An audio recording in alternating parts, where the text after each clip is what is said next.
Es cildināšu tevi, mans Dievs, ķēniņ, un teikšu tavu vārdu mūžīgi mūžam.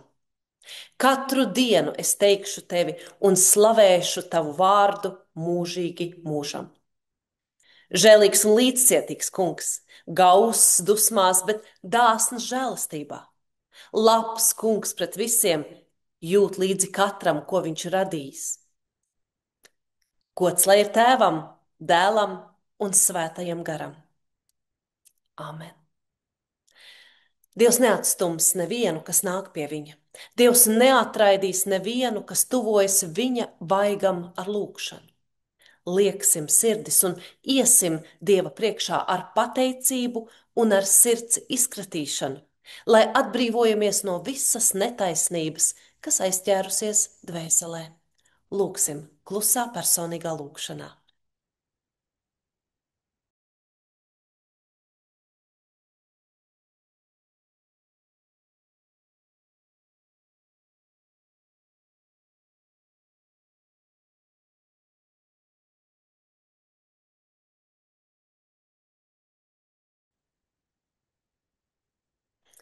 Lai jūras trako, kungs ir pie jums.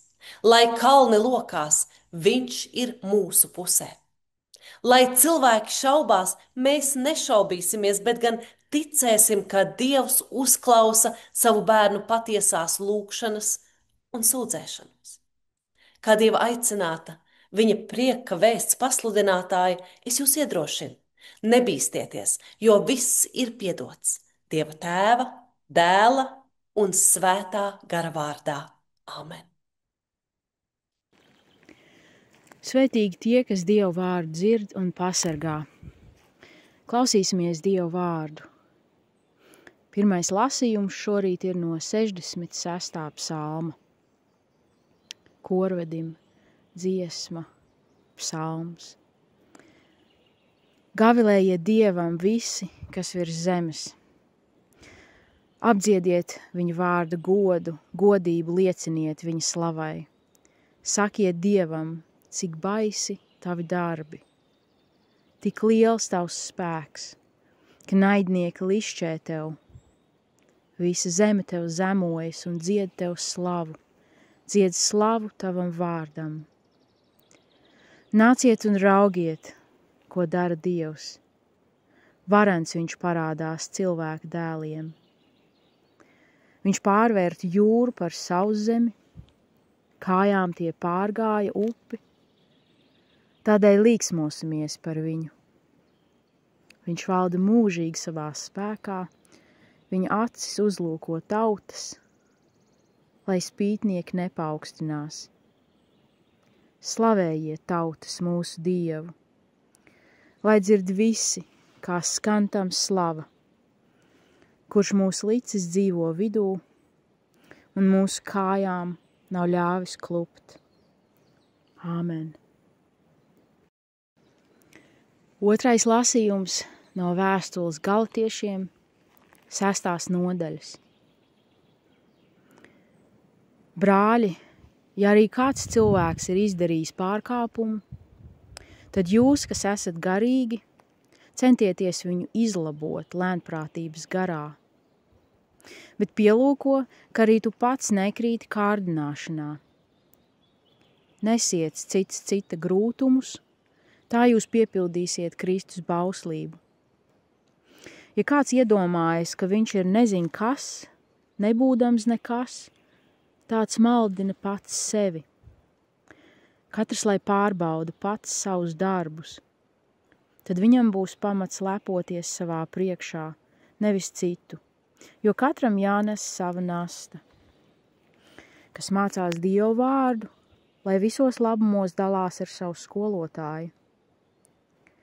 Nepievilieties, Dievs nekļūs par apsmieklu, ko cilvēks sēj, to viņš arī pļaus. Kas sēj savā miesā, tas no miesas pļaus postu. Bet kas sēj garā, no gara pļaus mūžīgo dzīvību. Darīsim labu nepagurdami, jo savā laikā mēs pļausim, ja vien nepadosimies. Āmen, Aleluja!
Žēlastība jums un miers no Dieva, mūsu Tēva un Kunga Jēzus Kristus. Ļausim, lai mūs šorīt uzrunā vārdi no Lūkas evaņģēlija 10. nodaļas. Pēc tam kungs nozīmēja vēl citus 72 un sūtīja tos pa divi sev pa priekšu uz visām pilsētām un ciemiem, kur viņam bija jāiet. Un viņš tiem sacīja: pļaujamā ir daudz, bet strādnieku maz. Tādēļ lūdziet pļaujas kungu, lai viņš strādniekus sūta savā pļaujā. Ejiet, redzi, es jūs sūtu kā jērus vilku vidū. Nenēsājiet līdzi nec maku, nec somu, nec apavus, un ceļā nevienu nesveiciniet. Lai kurā namā jūs ieietu, vispirms sakiet miers šim namam. Un ja tur būs kāds miera dēls, tad pār viņu dusēs jūsu miers, bet ja ne, tas atgriezīsies pie jums.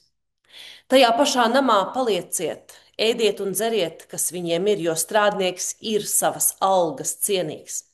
Un nestaigājiet no mājas uz māju, lai kurā pilsētā jūs ieietu un jūs tur uzņem, ēdiet, ko jums liek priekšā. Dziediniet tur slimos un viņiem sakiet, Dieva valstība ir tuvu jums. Lai kurā pilsētā jūs ieietu un jūs tur neuzņem, izejiet tās ielās un sakiet, pat jūsu pilsētas putekļus, kas pielipuši pie mūsu kājām, mēs pret jums nokratām, bet to ziniet, ka Dieva valstība ir klāt. Āmen. Kungs ienāca pie mums šajā rītā, mūsu sirdī, mūsu dvēselē un uzrunā mūs visā patiesībā, jo tikai tavs vārds ir mūžīga patiesība. Āmen. Sakiet, vai ģimene nav viens interesants veidojums?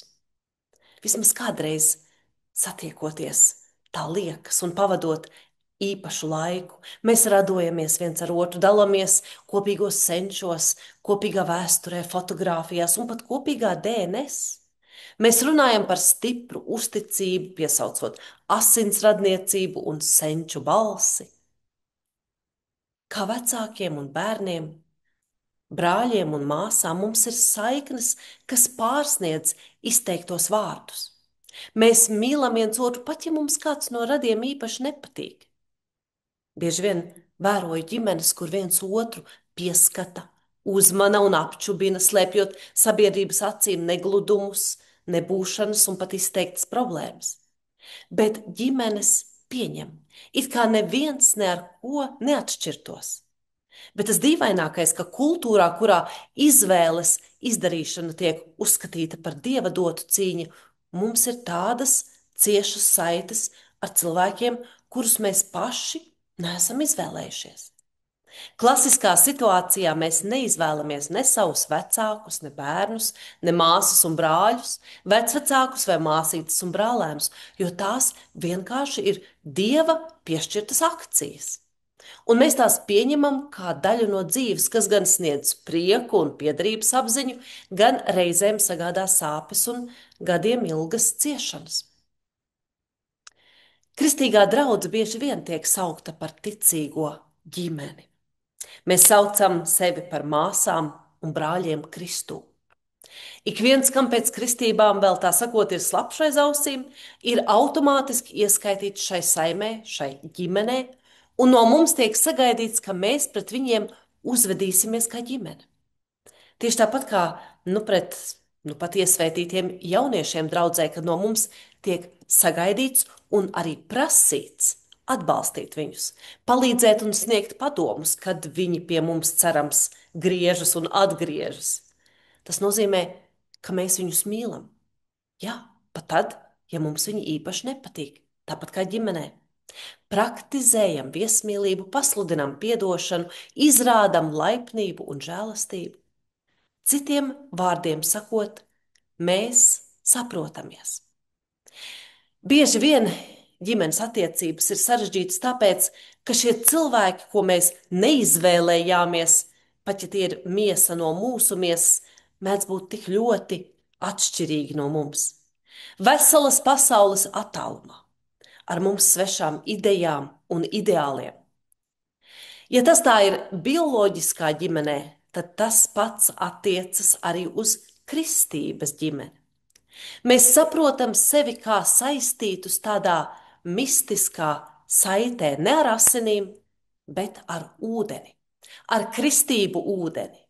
Gluži tāpat kā bioloģiskās ģimenēs, arī kristīgās ģimenēs mēs neizvēlamies viens otru. Mūsu vietā to izdara Dievs. Un apustulis Pāvils bija pirmais, kurš ieteica, ka vajag panākt, lai kristību dāvana ir pieejama arī ārpus Izraēla ģimenes loka. Šī adopcija caur kristību paplašināja ģimenes loku aiz jūdu asiņu un derības robežām. Pāvils paņēma evaņģēlija vēsti, kas bija dzemdināta Palestīnas lauku apriņķī, un aiznesa to līdz Romas impērijas lielākajām pilsētām. Viņš sludināja Kristu tādiem cilvēkiem, kas runāja nesaprotamās valodās. Cilvēkiem, kas bija pieķērušies svešām filozofijām, cilvēkiem, kas pielūdza nepazīstamus dievus.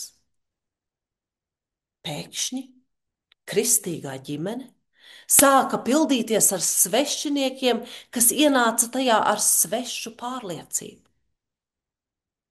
Pārāk daudz prasīts no vienkāršiem cilvēkiem, lai viņi saprot, pieņem un vēl sajūsminās par to.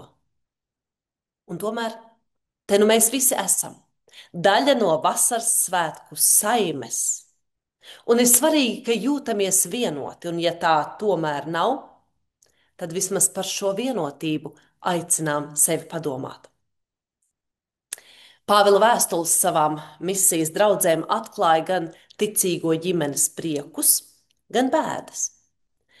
Mēs dzirdējām, kā Galatijas teritorijas draudzēm Pāvils pat dod funkcionālas ģimenes padomus. Tad nepiekusīsim, viņš saka, labu darīdami, jo savā laikā mēs pļausim, ja nepagursim. Šķiet, ka gandrīz var sajust Pāvila roku uz pleca, uzbužinot mūs, kad dūša sakrīt papēžos ar Pāvila uzmundrinošajiem vārdiem. Nenogurstiet no tā visa, un Dieva dēļ nepadodieties. Cikam bieži arī mēs paši tā pavisam godīgi runājot, varētu atzīties savā garīgajā pagurumā. Tiem, kam baznīcā uzticēta regulāra kalpošana, kādreiz, kad kāds nebeidz kritizēt vai kašķēties vai bārties, meklēt vainas un trūkumus, gribētos atmest ar roku, visu pamest un aizbeigt labu gabalu projām. Pāvils ļoti labi zināja, ka tā notiek, tāpēc viņš cenšas pierunāt palikt, būt, kalpot, strādāt un turpināt Jēzus iesākto darbu visiem kopā, jo arī viņš zināja, ka viena pagale nedeg. Pāvilam draugu problēmas nebija svešas. Viņš apzinājās, ko nozīmē apvienot daudz kultūrālu, dažādu rasu, daudz politisku baznīcu un cerēt, ka tā nu tagad būs viena draudzīga un laimīga ģimene. Kur tad tāda utopija? Paskatieties, kas notiek mūsu pašu latviešu vidū. Viena rase, viena tauta, viena valoda un it kā kultūra, bet tomēr mēs bieži vien viens pret otru uzvedamies kā pilnīgi svešinieki. Viena draudzene, un otra draudzene, un luterāņi, un katoļi, baptisti, vietējie iebraucēji, jauktajās ģimenēs iesaistītie latvieši, latviešu demokrāti, latviešu republikāņi, latviešu dubultpilsoņi, latviešu mierpilsoņi, viens no otra, tomēr uzskatīti par, redziet, pārāk atšķirīgiem. Lai vai kā, Jēzus mūs sauc par ģimeni. Ne tik daudz asiņu, cik kristību ūdens spēkā. Jūs jau paši vislabāk ziniet, kā dzīvē iet, spējot vai nespējot tikt galā ar aizspriedumiem un traucēkļiem, kopīgo un atšķirīgo. Un kamēr mēs strīdamies, Pāvils biksta mums ar pirkstu, lai nenogurstam darīt to, kas ir pareizs. Kaut gan arī labu un pareizu darot var nogurst un nogurst. Katram sava liturģija, nosaukums, vēsture, tradīcijas, sistēma, kārtība, savas dakšiņas un karotītes, sava hierarhija un daudz kas cits, kas liedz būt vienotiem, ir šķērslis un strīdu avots.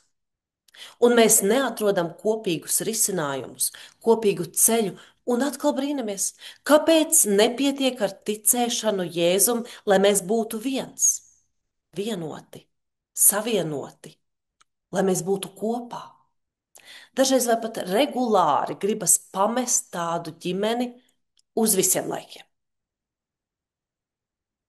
Pāvils bija pirmais kristietis, kurš centās pareizi rīkoties daudzskaitlīgā sabiedrībā. Viņš ne tikai centās, bet arī ticēja, ka to ir iespējams panākt. Viņš ticēja idejai par ģimeni. Viņš pieņēma to pilnīgi neprātīgo domu, ka ļoti atšķirīgi cilvēki var pastāvēt līdzās vienā saimē, ka viņi var mīlēt viens otru un strādāt kopējam labumam. Pāvils ticēja, ka dažādība nav lāsts, bet gan brīnišķīga radības svētība. Mūs jau nenogurdina tas, ka mēs esam atšķirīgi, bet gan tas, ka mēs uzvedamies tā, it kā mūsu rīcība Kristus miesā būtu tā vispareizākā. Tas rada lielus strīdus daudzās ģimenēs, gan bioloģiskajās, gan garīgajās. Un mūsu rīcība pareizākā ir tad, kad mēs uztveram savas atšķirības kā Dieva dāvanu, nevis ļaunuma atribūtus un šķelšanās iemeslus. Mūsu rīcība ir pareizākā tad, kad mēs atzīstam savas kļūdas un vainas, savu cilvēcīgumu un jūtīgumu. Mūsu rīcība ir vispareizākā tad, kad turam Kristus savā un savas draudzes pašā centrā. Tas ir grūts darbs, jums pilnīgi taisnība, jo mēs pastāvīgi alkstam savas kristīgās rīcības novērtējumu. Bet padomājiet, ka tajās reizēs, kad jūs savā ģimenē vai varbūt draudzes ģimenē esat pieņēmuši svarīgu lēmumu, pat ja tas ir bijis smags vai sāpīgs, padomājiet, ka tad, kad jūs māca izdegšana un pilnīgs nogurums, un jūs esiet gatavi padoties, cenšaties atcerēties tās reizes, kad caur līdzīgām grūtībām jums ir izdevies satvert Dieva valstības pieskārienu. Atcerieties, ka mūsu rīcība ir vispareizākā tad, kad mēs darām to, kas palīdz saredzēt Dieva valstību, nevis demonstrēt savu gribu un ambīcijas. Citā reizē Pāvils teica, ka tam mūsu es vajag iet mazumā, lai dotu vairāk vietas Dievam. Lai tādi brīži un situācijas pašas sprediķos jums, mīļie, jo īpaši tad, kad jūtaties garīgi patukši vai noguruši. Un gan jau taču Dievs ielies jaunus spēkus, vai ne? Āmen.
Mēs neesam vieni. Mēs dzīvojam Dieva pasaulē. Mēs ticam Dievam, kas radījis un rada, kas nācis Jēzū, vārds tapis miesa, lai izlīdzinātu un darītu pa jaunu, kas darbojas mūsos un citos caur garu. Mēs ticam Dievam. Mēs esam aicināti būt par baznīcu, līksmoties Dieva klātbūtnē, dzīvot ar cieņu pret radību, mīlēt un kalpot citiem, meklēt taisnību un pretoties ļaunumam, sludināt Jēzu krustā sisto un augšām celto, mūsu tiesnesi un cerību. Dzīvē, nāvē, dzīvē aiz nāves, Dievs ir ar mums. Mēs neesam vieni. Pateicība Dievam. Lūgsim Dievu. Kungs, patiesības un dzīvības vārda Dievs, mēs esam piedzīvojuši Tavu labestību. Tu esi nebeidzami labs un pilnīgs. Mēs esam piedzīvojuši, ka Tu vienkārši nespēji būt citāds, un tādēļ mēs esam Tavā klātbūtnē. Dieva vārds, Tu mīlestības dēļ kļuvis cilvēks, ļauj mūsu dzīvei un kalpošanas rosībai pavērt skatu uz Tavu valstību. Nāc, Kungs Jēzu, un aicini mūs savā drošībā. Māci mums savu mīlestību, kurai nav nosacījumu. Stiprini mūs, Kungs, mēs vēlamies Tev sekot un no Tevis mācīties. Mēs meklējam Tavu vaigu, Kungs, neapslēp to nekad no mums. Māci mums pašos sirds dziļumos, kur un kā mums Tevi jāmeklē. Tu esi visur klātesošs, piemeklē mūs ikdienas, Kungs. Mums vajag sekot vienīgi Tev, meklēt un paklausīt, Dievs, vienīgi Tevi. Parādi pats mums to, kas ir pareizs. Atver mūsu sirdis, lai mēs vienmēr turētu Tevi savas dzīves un draudzes centrā un pārvarētu savas pašu ambīcijas būt pareiziem un svarīgiem tai darbā, ko Tu esi mums katram uzticējis. Atver mūsu acis, lai mēs saskatītu Tavas pavēles un atbrīvo mūs no muļķības, lai mēs spētu Tevi labāk pazīt. Dari zināmu virzienu, kurp jāvērš mūsu skatiens, lai ieraudzītu Tevi, Dievs. Neļauj draudzei ieslīgt pagurumā un apsīkumā, jo ticīgo sirdis atspirkst dzīvodamas Tevī, tiek piepildītas un veldzētas. Tāpēc viss, ko mēs varam izlūgties, ir Tava klātbūtne un svētības, Dievs. Turpini, Kungs, mēs lūdzam ar vien savas valstības celšanu mūsu vidū, lai esam mundri tai kalpošanā, ko Tu mums katram esi uzticējis. To lūdzamies Jēzus Kristus vārdā. Mūsu Tēvs debesīs, svētīts, lai top Tavs vārds, lai nāk Tava valstība, Tavs prāts, lai notiek kā debesīs, tā arī virs zemes. Mūsu dienišķo maizi dod mums šodien, un piedod mums mūsu parādus, kā arī mēs piedodam saviem parādniekiem. Un neieved mūsu kārdināšanā, bet atpestī mūs no ļauna, jo Tev pieder valstība, spēks un gods mūžīgi mūžos. Āmen. Tas Kungs, lai Tevi svētī un pasargā. Tas Kungs, lai apgaismo savu vaigu pār Tevi un ir Tev žēlīgs. Tas Kungs, lai paceļ savu svēto vaigu uz Tevi un lai dod Tev savu mieru. Āmen.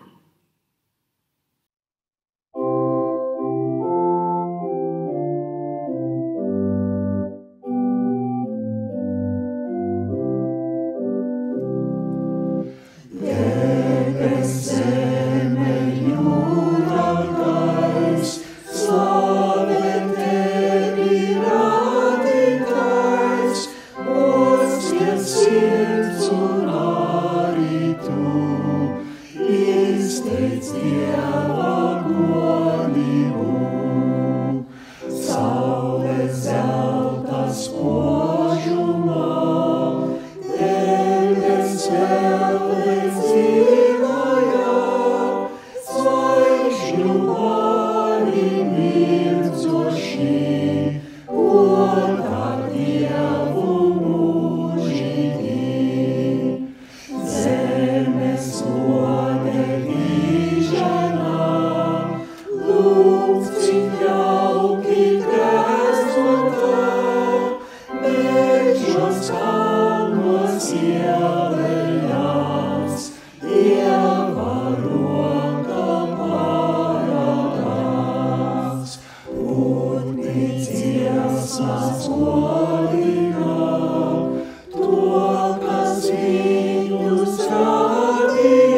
ūdens kļūsas sniegs, katrs Dieva liecinieks. Raugi viļņus ūdeņus, upes rautus avotus, šaukta mīties ūdiņā, liela Dieva godībā. Ak, mans Dievs, cik brīnišķīgs